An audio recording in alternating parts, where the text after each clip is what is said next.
Hey guys, this is Killrob speaking, and today we are going to take a look at two exciting things. One far future thing, or not too far hopefully, which is factories. I told you last time that we had to have a bit of a closer look at them, how they are going to work, and how the current stuff in the game is going to integrate into that.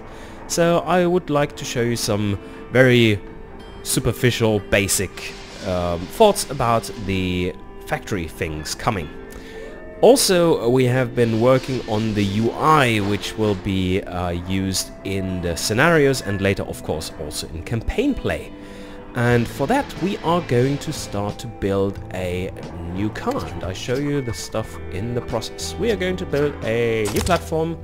We go for like 76.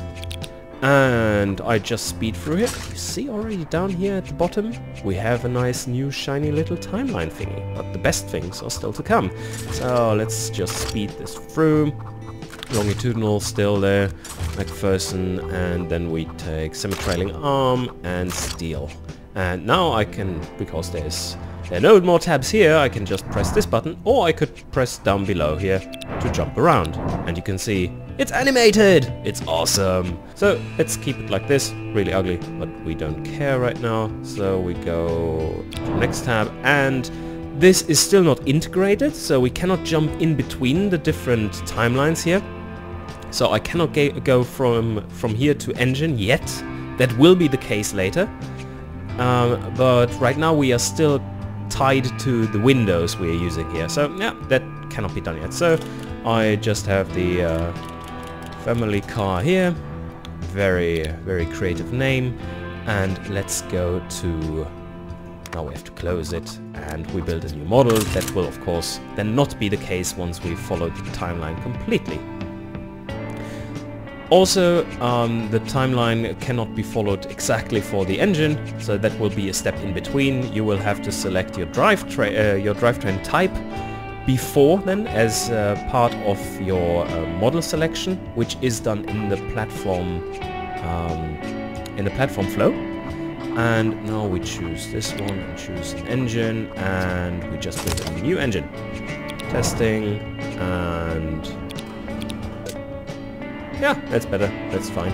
And let's go. No warnings.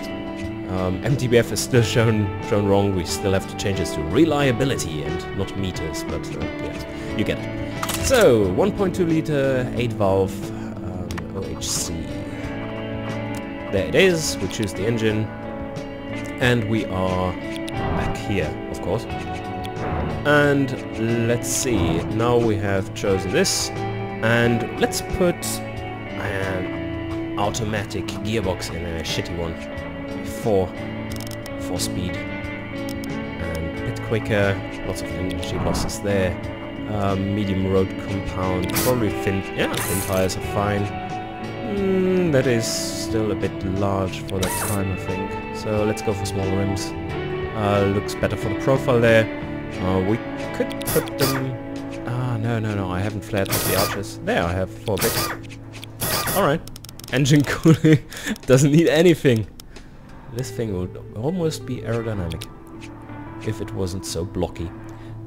Okay, continue on.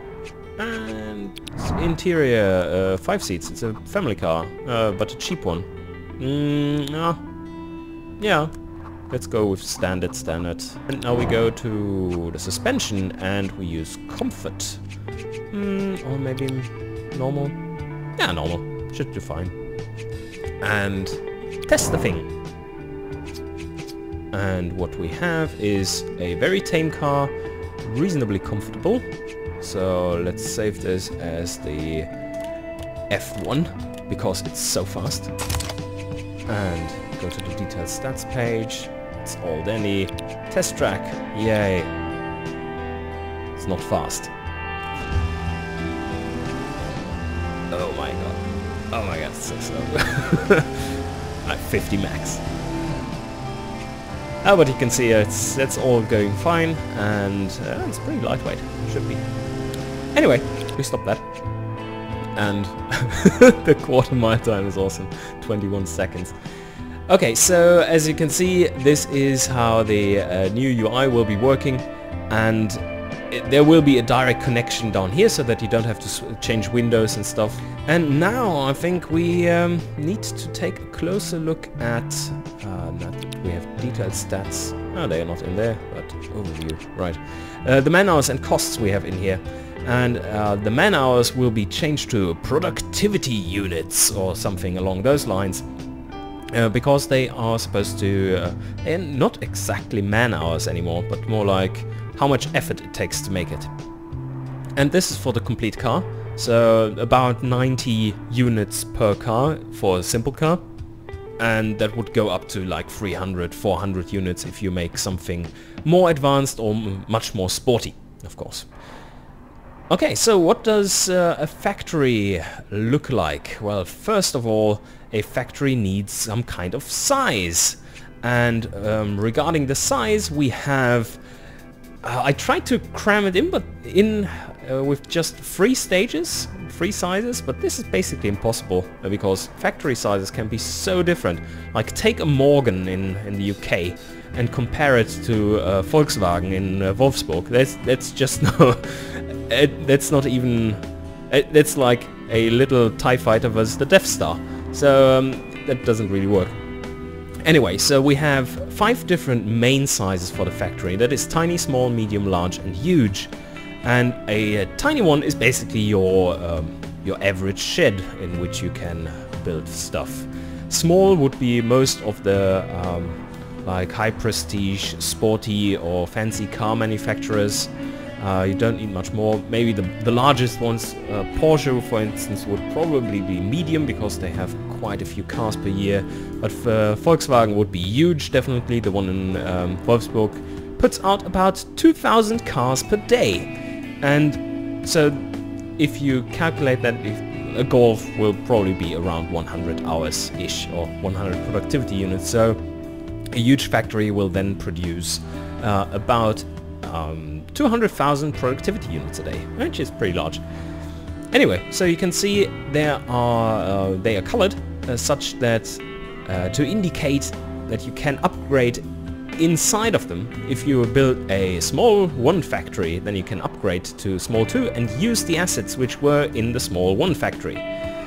If you change size, you want to go from small 3 to a medium 1 or medium 2, then you have to basically do all again, because things change. And the factory stats, the very basic stats we would have is, for instance, this here. So you have a location for your factory, you have a factory size and its level, and then you have 2 types of tooling, and that is for the chassis type as well as the panel type. And those tooling things are locked in when you tool it for the first place. You have to buy stamping presses for the steel monocoque, for instance, and that won't fit into all factories either. And I think this is even wrong now. It doesn't fit into a small 2. It needs to be medium 1 at least. I did this before we actually had those size limitations. Anyway, fiberglass needs some special tooling as well. So what happens when you have this main tooling installed? That's the main cost for tooling. Once you have that installed, you can retool your factory only to the same types if you don't want to incur the full cost again. Otherwise you would have to buy completely new machines. For instance, if you want to go to carbon fiber monocoque, then well, no, you cannot use your steel monocoque presses. So you have a main tooling year as well, which depends on your tech year and so on. That's the effective year for the efficiency. You have productivity units per day, which scales over the years. You have a base for the factory, which we were looking at, that's size dependent, and a bonus from your engineers and so on. A bit of RPG elements in there, maybe, and of course the add-ons which you need to build this stuff. For instance, you wouldn't be able to properly build fiberglass panels and body shells if you don't have the proper workshop for that. Then we have the limitations for chassis and panels, and this should lead to pretty interesting gameplay, especially in the starting years. You could start out in a medium 1 and go for a more mass production approach, Or you could start out in a small or even tiny and go for a more handmade approach. As you can see, all the big stamping equipment stuff basically needs a medium-sized factory, otherwise you just don't fit things in there.